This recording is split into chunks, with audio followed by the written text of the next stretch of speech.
know? I know the appraisal came in at $300,000, but it's been on the market now for 4 months. The highest offer we can get is $220 because it's a little dry rot over here or whatever else may be, or we're in a bad area or, you know, busy streets. If you're doing that, most banks make a decision from some potential right location. So B of A's is back in Iowa. So how is someone in Iowa behind a desktop computer, how are they going to make a decision based on the property down the street in Berkeley, California?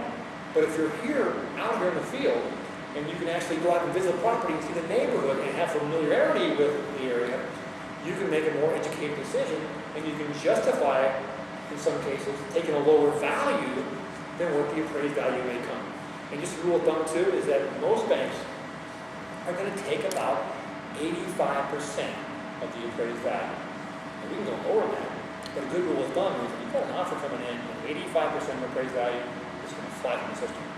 Because again, we're losing so much money in these transactions that that's close enough for us. And if the property is in bad shape or across the street from a gas station or wherever else in a bad neighborhood, you know, or in some areas that, I mean, like go to Richmond, there's some properties that, well, there's a killing down the street. So no one wants to live in that property. So wherever you can get for it, the better. And the better for our bank to get rid of it. So that's why, you know, really just know in general what the bank's looking for helps you regardless of where the situation is now. And you don't always have to have a World or a Wachovia or a Wells loan. I mean, for us, you do, for our department. But even if your friends have a B of A or you do or Chase, man, really, really contact them and say, hey, what do you have to offer for a modification? Because I'm sure any of us wouldn't mind reducing the principal, you know, lowering the rate, whatever it might be, compared to all of us.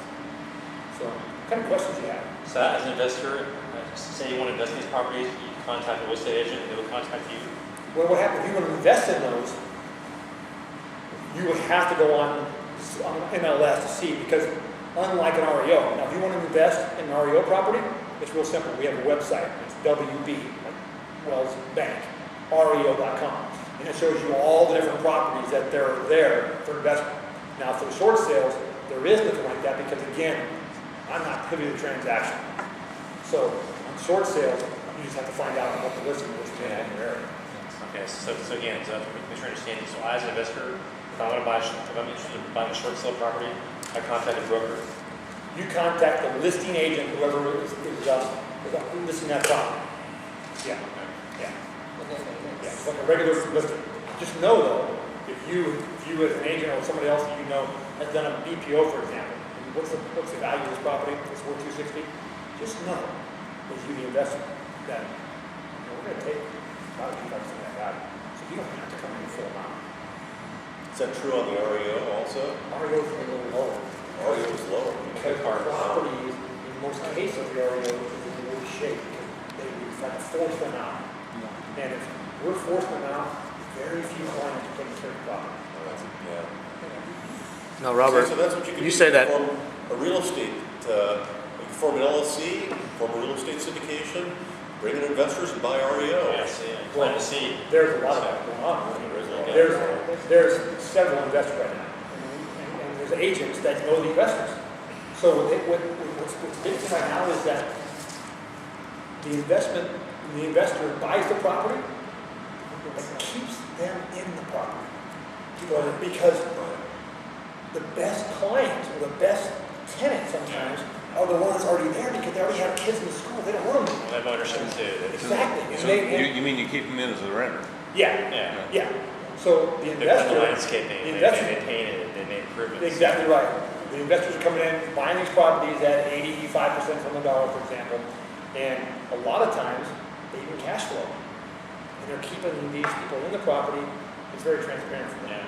But we have a lot of investors that, like the one gentleman that says that the agent in San Jose that's closing within 10 months, he's got several different investors that said, as soon as you get a listing, call us, because they got the money to go ahead and do it.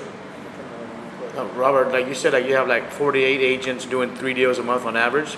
Now, these deals that they're getting, are they basically on the brink of foreclosure, and then they decide to do a short sale, or? Great question. There are some, because what happens, sometimes the homeowner, the client, they're in denial. Right. They're in denial for so long. So it takes some people to finally learn that, guess what? you've got a foreclosure sale date in 5 weeks. And they go, oh my gosh, it's a reality check. Right. We as a bank try to get to them much earlier. If we tell them after 3 months, there's no foreclosure sale date yet, but it can change any time. And the sooner you can get out there, the better it is for your credit. Some clients react and say, okay, you have to go and do it now. Others say, I got another year. So they wait. As the agent, there are more closed transactions we have on properties that does have a foreclosure sale date because the sense of urgency just picked up. Right. But the one gentleman I was talking about in your area, what he tries to do, he goes after them at day 61. Because he knows by our stats, once you hit 60, very few of them are going back. So when they're 2 months behind, he goes and talks to them. He does. And he has those clients, and he follows them all the way to foreclosure. If they don't respond now to the short sale request, they'll contact them, whatever it may be, 2 months on the line, every couple months. Contact them, it's okay. And then we also do, they'll check online, either foreclosureradar.com or other sites to find out if there's a sale date. And the minute it's a sale date, he then calls them again or knocks on the door and says, I was here 2 months ago, there wasn't a sale date. You realize there is one now. You thought about where you're going to be in 6 weeks from now? Don't let it get to that. And sometimes they wait, and they call you with about a 48-hour notice and says, do me a miracle. And in some cases we can, in some cases we can't. So let's say they have 48 hours or 72 hours, and we call you, hey Robert, can you give us another time? We have a listing right here. Does Wells Fargo normally basically delay the foreclosure process and give them some time? Most of the time, they'll require a purchase contract on that property before they go ahead and postpone because they want to make sure it's legit. Right. If someone always just call and say, hey, I got a listing here on 123 Main Street, the foreclosure sale date next week. Well, there's too many people saying that. So if we see there's an actual transaction on that property, then we'll postpone. Okay. You have a question? So, what's the best way to get these people to wake up? Well, again, there's different approaches. The one gentleman that we talked about in your area, he's knocking on doors and trying to help them out his perspective is, hey, what can I do to help you? And he goes, his first talks about the modification. Okay? There's another lady in the Fremont area, what she does, it's a whole different approach. She knocks on the door and says, I have a qualified buyer wanting to buy in this neighborhood. You know anybody that might want to sell? Her approach is, I'm not going to embarrass them talking about a foreclosure, a modification, a short sale, none of that. Because her goal is, she tells me, is that she's hoping that as soon as the lady shuts the door, she's calling her husband and saying, hey, maybe we got a bailout now. We can get somebody wants to buy this property. So now all of a sudden, what she says is that the client calls them back in a couple of days and says, well, we thought about it, and maybe we want to sell. Does it work for every time? Of course not. It's a numbers game. You know how sales are. It's a numbers game. Exactly. So that's the approach they take. Now these clients, these agents that are working, are they working the portfolio product of Wells Fargo exclusively? They're working the portfolio loans. They're all either Wells or Covey, not right. in the world. But what they are is the old world savings right. loans. And they're focusing on that. I'm sorry? Jumbo loans? Is that what? Well, there are jumbo loans. They can do amortization properties. Yeah, it's all loans that we give. World Savings was a nationwide company, but our headquarters is right here in Oakland. So even though we were in nationwide, every state, it didn't matter. The majority of our loans were done right here in California, the majority of the area, because in fact, our headquarters were here in Oakland. Stacy in Fremont.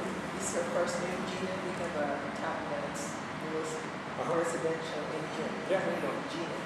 Capacity.